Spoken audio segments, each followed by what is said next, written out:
மக்களே வாங்க மக்களே, இப்போ நம்ம என்ன பண்ண போகிறோம்? ஃபடாஃபட் பீனட் சட்னி. எதுக்கு அப்படி ஒரு பேர் வச்சேன்னா, நம்ம எல்லாம் ரெடியாக வச்சோன்னா கடகடன் ஆகிடும். இங்கே பாருங்கள், பச்சை மிளகா. ஆக்சுவலி எங்கள் வீட்டில் நிறைய பேர் இருக்கிறதுனால குவான்டிட்டி அதிகமாக வேணும்னு நிறைய பச்சை மிளகா வச்சுருக்கேன். உங்களுக்கு தேவைன்னா 5-6 வச்சுக்கலாம். எவ்வளோ வச்சாலும் புளி கொஞ்சமாக வைக்கணும். சீரகம், இவ்வளோ இஞ்சி, பூண்டு, சுச்சின வெங்காயம். இதுக்கப்புறம் நம்ம என்னென்ன பண்ண போகிறோன்னு பாருங்கள். எண்ணெய் காயுது.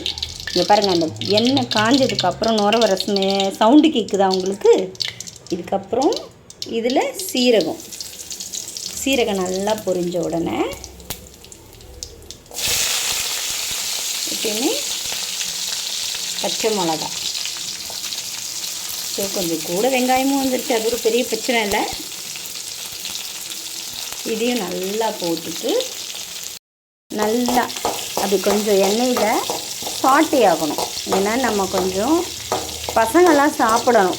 அப்படியே போட்டோம்னா அந்த பச்சை ஸ்மெல்லில் பச்சை மிளகா பயங்கரமாக காட்டடிக்கும். அதுக்காக இப்படி போடுறேன். அப்போ தான் வந்து இலை பாருங்க, உங்களுக்கே தெரியும் இந்த பச்சை மிளகா கலரெல்லாம் நல்லா மாறி இருக்கும். இது மாறினதுக்கப்புறம் ஒரு சீக்ரெட்டான விஷயம் சொல்கிறேன் பாருங்களேன். இந்த பெருங்காயம் போடணும். இது ஒரு சிலருக்கு கேஸ்ட்ரிக் இருந்தாலோ ஜீரண சக்தி ஆகாதவங்க இருந்தாங்களோ அவங்களுக்கு இது நல்ல யூஸாக இருக்கும். அதுக்கு தான் பெருங்காயம் யூஸ் பண்ணுறாங்க. நிறைய பேருக்கு தெரியறதில்ல, ஐய எதுக்கு பெருங்காயம் போடுறீங்கன்றாங்க. அப்படி கிடையாது. ஸோ அதுக்கப்புறம் நம்ம இஞ்சி எடுத்தோம்ல, அந்த இஞ்சியை மிக்சியில் போடுறதுக்காக பொடியாக நறுக்கியிருக்கேன். அதுக்கப்புறமா இந்த வெங்காயம், புளி இது ரெண்டுத்தையும் இதில் போட்டுறேன். போட்டு நல்லா ஃப்ரை பண்ணணும். ஓகேவா? என்னடா மெயின் விஷயத்தையே இன்னும் போடலையேன்னு பார்க்குறீங்களா? இது கொஞ்சம் பச்சை வாசனை போகட்டும். அது கூட கொஞ்சமாக உப்பு தேவைக்கேற்ப இதை போட்டுட்டு நல்லா வதக்கணும். இந்த பச்சை வாசம் போனால்தான் வெளியே வச்சாலும் கெட்டு போகாது. இன்னொரு பெரிய விஷயம் என்னென்னா, இதில் நம்ம தேங்காய் போடுறதில்ல. கொஞ்ச நேரம் மாறட்டும், வெயிட் பண்ணுவோம். என்ன பண்ண போகிறோம்? மிக்சிக்கு ட்ரான்ஸ்ஃபர் பண்ண போகிறோம். ஜாருக்கு, மிக்சினா மிக்சி இல்லை, மிக்சி ஜாருக்கு.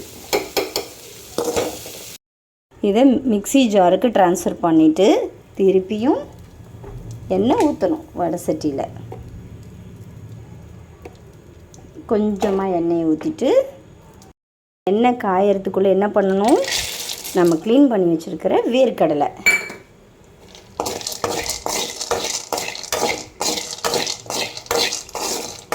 இதை நல்லா போட்டு சாட்டோ பண்ணணும். அப்படி கலர் வந்து லைட்டாக பொன்னிறமாக மாறணும்.